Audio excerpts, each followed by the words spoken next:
पिछले एपिसोड में हमने देखा था कि जेनोसामा ने गोकू के बारे में पूछा होता है। इस पे ग्रैंड प्रिस्ट बोलते हैं कि my Lord Goku demon realm में है। तभी जेनोसामा बोलते हैं कि ऐसा कैसे हो सकता है दाई। इस पे ग्रैंड प्रिस्ट बोलते हैं कि माय लॉर्ड मैंने खुद चेक किया है, गोकू एक पोर्टल के जरिए डीमन रेल्म में चला गया है।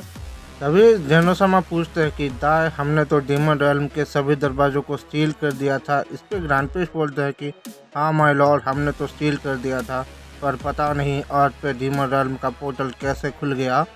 तभी जेनोसामा बोलते हैं कि दाई तो क्या सालों पहले हुए लड़ाई में उनके सुप्रीम डीमन ने जो कहा था वो सच हो जाएगा। इस पे ग्रैंड प्रिस्ट बोलते हैं कि पता नहीं माय लॉर्ड, पर लगता है अब ये सच होने वाला है, हमें तैयार रहना चाहिए। तभी जेनोसामा बोलते हैं कि दाई तुम्हें डीमन रेल्म के बारे में पता है ना, वो सब कितने ज़्यादा ताकतवर हैं। क्या हमारे पास इतना टाइम है कि हम उनसे लड़ाई के लिए तैयार कर पाए? क्या हम ये लड़ाई उनके खिलाफ जीत पाएंगे? इस पे ग्रैंड प्रिस्ट बोलते हैं कि माय लॉर्ड आपको किसी भी चीज़ के बारे में सोचने की ज़रूरत नहीं है। मैंने पहले ही अपने बच्चों से बोल दिया है कि वो अपने यूनिवर्स के सबसे ताकतवर वॉरियर्स को ट्रेन करना शुरू कर दे। तभी जेनोसामा पूछते हैं कि दाई हमारे पास आने वाली लड़ाई की तैयारी करने के लिए कितना समय बचा है। इस पे ग्रैंड प्रिस्ट बोलते हैं कि माय लॉर्ड अगर हम डीमन रेल्म के टाइम के हिसाब से सोचें तो हमारे पास 1 महीना का समय है इस लड़ाई की तैयारी करने के लिए। तभी जेनोसामा बोलते हैं कि दाई तुम जानते हो ना उनके 7 डीमन रूलर्स और उनके गॉड्स के बारे में। क्या हमारे वॉरियर्स का ट्रेनिंग काफ़ी होगा उनका सामना करने के लिए? इस पे ग्रैंड प्रिस्ट बोलते हैं कि माय लॉर्ड आपको इस बारे में सोचने की ज़रूरत नहीं है।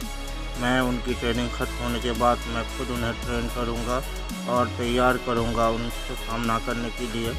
इस पे जेनोसामा बोलते हैं कि ठीक है दाई। तभी ग्रैंड प्रिस्ट बोलते हैं कि माय लॉर्ड मुझे आपसे एक और ज़रूरी चीज़ के बारे में बात करना है, ये सन गोकू को लेकर है।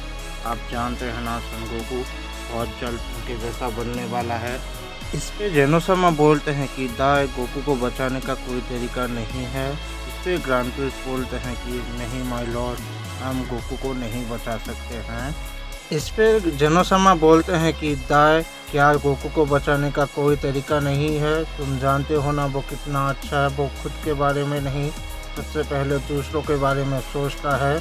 इस पे ग्रैंड प्रिस्ट बोलते हैं मैं जानता हूँ माय लॉर्ड, गोकू ने हमेशा लोगों की मदद की है। कई बार तो उसने अपने बारे में ना सोचते हुए अपनी जान देकर लोगों को बचाया है, पर हमारे पास कोई चारा नहीं है माय लॉर्ड, हमें गोकू को ख़त्म करना ही होगा।